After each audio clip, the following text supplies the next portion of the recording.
warahmatullahi wabarakatuh. Perkenalkan, nama saya Nabila Salma Chairunisa dari kelas 01 SMJK 011 Manajemen Reguler CK. Di sini saya ingin membahas pertemuan ke-14, yaitu bentuk-bentuk kepemilikan bisnis. Di dalam bentuk-bentuk kepemilikan bisnis ada ruang lingkup bisnis, yaitu bisnis adalah keseluruhan dari aspek kegiatan untuk menyalurkan barang-barang melalui saluran yang produktif, dimulai dengan membeli barang mentah, yaitu bahan baku, sampai menjadi barang jadi atau siap pakai. Adapun menurut para ahli, menurut Kismono 2001, bisnis merupakan proses sosial yang dilakukan oleh setiap individu atau kelompok melalui proses penciptaan dan pertukaran kebutuhan dan keinginan akan suatu produk tertentu yang memiliki nilai atau memperoleh manfaat atau keuntungan. Menurut Alan Afua 2004, bisnis adalah suatu kegiatan usaha individu yang terorganisasi untuk menghasilkan dana menjual barang ataupun jasa agar mendapatkan keuntungan dalam pemenuhan kebutuhan masyarakat dan ada di dalam industri. Menurut Prof. Diksi, bisnis adalah suatu bentuk aktivitas yang utamanya bertujuan untuk memperoleh keuntungan bagi yang mengusahakan atau yang berkepentingan dalam terjadinya aktivitas tersebut. Adapun kesimpulan dari para ahli, bisnis adalah suatu kegiatan usaha individu yang terorganisir untuk menghasilkan dan menjual barang dan jasa guna mendapatkan keuntungan dalam memenuhi kebutuhan masyarakat. Yang kedua, bisnis adalah suatu lembaga yang menghasilkan barang dan jasa yang dibutuhkan oleh masyarakat. Adapun jenis bisnis. Jenis bisnis terbagi dalam 3 kelompok sebagai berikut. Yang pertama, monopsoni. Monopsoni adalah keadaan saat satu pelaku usaha menguasai penerimaan pasokan atau menjadi pembeli tunggal atas barang atau jasa dalam satu pasar komoditas. Yang kedua, monopoli. Monopoli yang merupakan suatu bentuk pasar di mana hanya terdapat satu penjual yang menguasai pasar. Yang ketiga, oligopoli. Oligopoli adalah pasar di mana penawaran satu jenis barang dikuasai oleh beberapa perusahaan. Adapun bentuk-bentuk kepemilikan bisnis di Indonesia. Yang pertama, perusahaan perseorangan. Yang kedua, firma. Yang ketiga, perseroan komanditer atau CV. Yang keempat, perseroan terbatas atau PT. Yang kelima, perseroan terbatas negeri atau persero. Yang keenam, perusahaan negara umum atau Perum. Yang ketujuh, perusahaan negara jawatan atau Perjan. Yang kedelapan, perusahaan daerah atau PD. Yang kesembilan, yayasan. Adapun penjabaran dari bentuk-bentuk kepemilikan bisnis di Indonesia. Yang pertama, perusahaan perseorangan. Perusahaan perseorangan merupakan perusahaan yang dimiliki oleh satu orang atau pribadi, sehingga perusahaan ini dijalankan dan dikelola sendiri oleh pemiliknya, mulai dari aset-aset, pertanggungjawaban, dan juga resiko-resiko yang ada di dalam perusahaan itu. Itu semua pemilik perusahaan yang sendiri yang akan menjalankannya. Contohnya seperti bengkel, salon kecantikan, rumah makan, toko kelontong, tukang bakso keliling, dan pedagang asongan. Adapun kelebihan perusahaan perseorangan. Adapun kelebihan perusahaan perseorangan. Yang pertama, memiliki kebebasan dalam bergerak.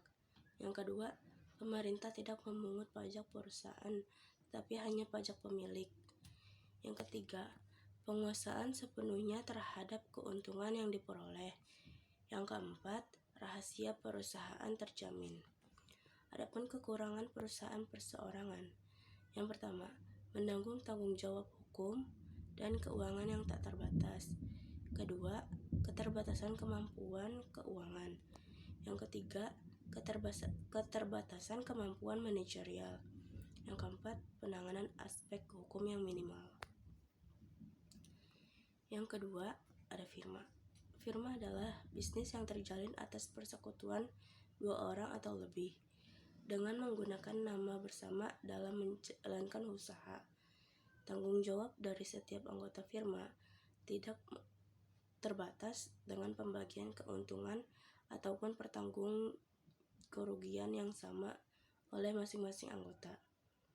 Adapun kekurangan firma. 1.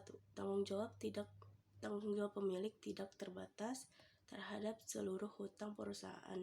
Kekayaan pribadi menjadi jaminan hutang firma. Yang kedua, kerugian yang diakibatkan oleh seorang anggota harus ditanggung bersama oleh anggota yang lain. Yang ketiga, kelangsungan perusahaan tidak menentu.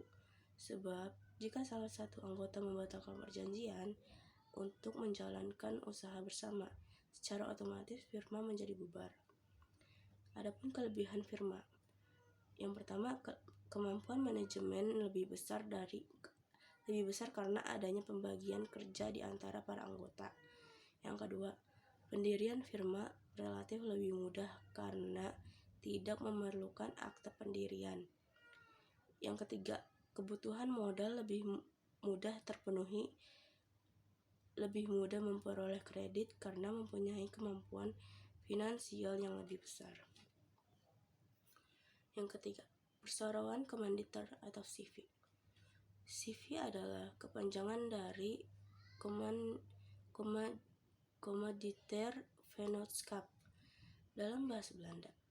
CV merupakan persekutuan bisnis yang didirikan oleh dua orang atau lebih yang menyerahkan sekaligus mempercayakan uangnya untuk kemudian digunakan sebagai modal CV. Perseroan ini bisa dianggap sebagai perluasan dari bentuk perusahaan perseorangan. Adapun kekurangan dari perseroan komanditer. Yang pertama, tanggung jawab tidak terbatas.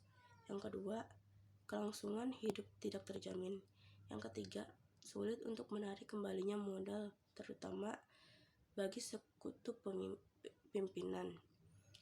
Yang kedua, adapun kelebihan perseroan komanditer. Yang pertama, pendiriannya relatif mudah. Yang kedua, kemampuan manajemennya lebih besar. Yang ketiga, mudah memperoleh kredit. Yang keempat, kesempatan untuk berkembang lebih besar. Yang kelima, modal yang dikembangkan lebih besar.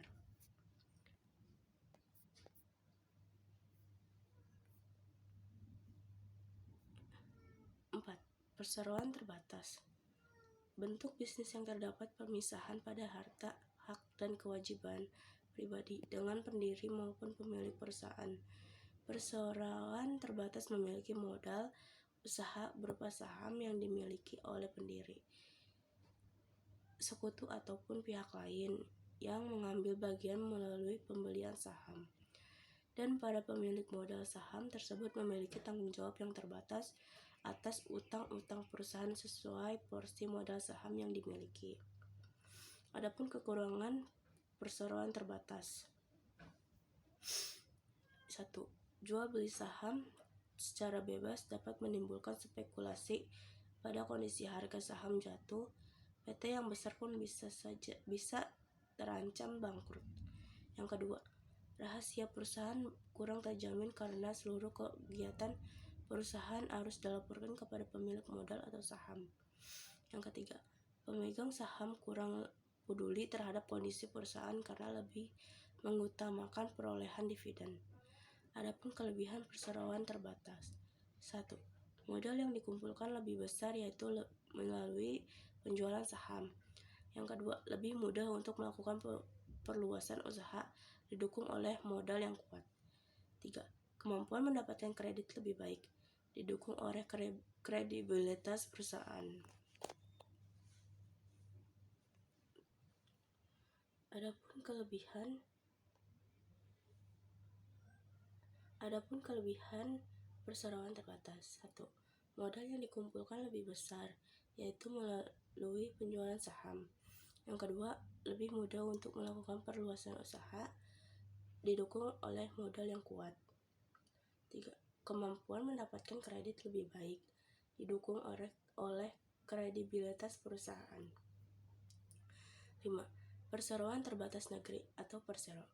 Awalnya Persero lebih dikenal dengan Perusahaan Negara atau PN, berubah nama menjadi Persero karena PN mengadakan pembentukan modal dengan memberikan penawaran pada pihak swasta. Tujuan Persero adalah mencari laba atau keuntungan maksimum dengan menggunakan faktor-faktor produksi secara efisien. Dasar hukum mengubah Perusahaan Negara menjadi Persero adalah Instruksi Presiden Republik Indonesia Nomor 17 tanggal 28 Desember 1967. Yang kedua, Peraturan Pemerintah Pengganti Undang-Undang Nomor 1 Tahun 1969. Yang ketiga, Peraturan Pemerintah Republik Indonesia Nomor 12 Tahun 1969. 6. Perusahaan Negara Umum atau Perum. Tujuan mencari keuntungan namun dengan tidak mengabaikan kesejahteraan masyarakat, jadi kegiatan usaha Perum.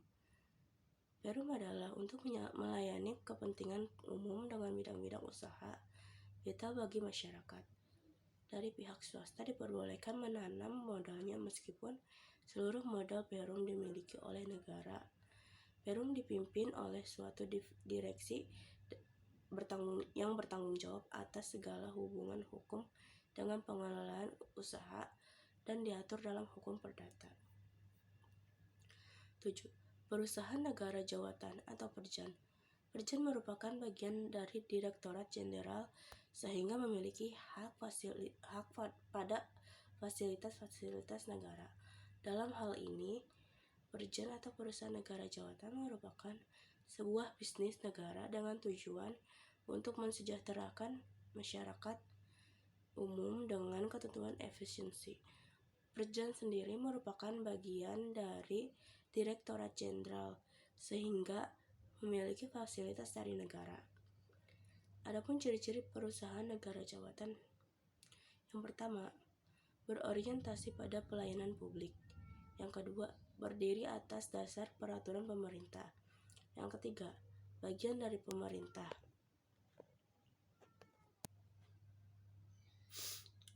Yang keempat, dikelola secara transparan oleh pejabat pemerintah.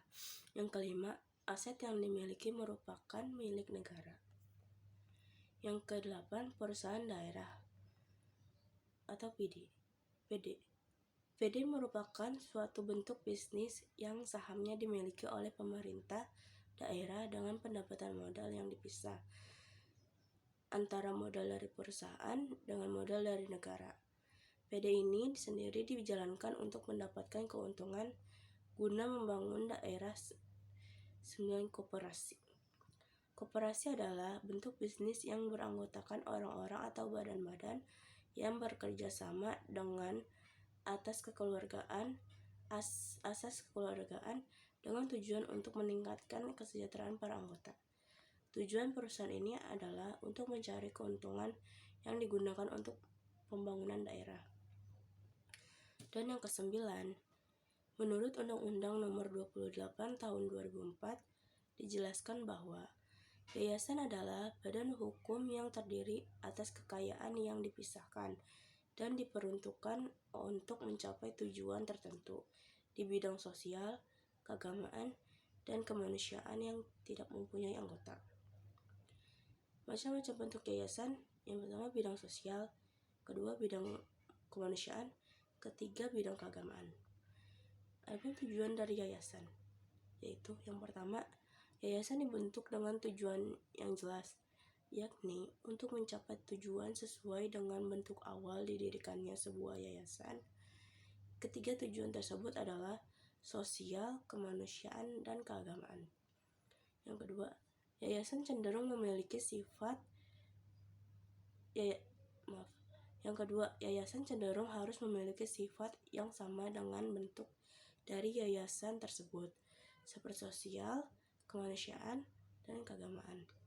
Yang ketiga, semua tujuan dan maksud kedepannya mengenai seperti apa yayasan akan berjalan dan jalan apa yang yayasan tersebut lalui haruslah dicantumkan dalam AD atau ART atau bisa disebut dengan anggaran dasar dari yayasan. Baik, sudah sampai yang terakhir. Mohon maaf jika banyak kekurangan dari kata-kata maupun dari pembicaraan saya. Terima kasih atas perhatiannya. Wassalamualaikum warahmatullahi wabarakatuh.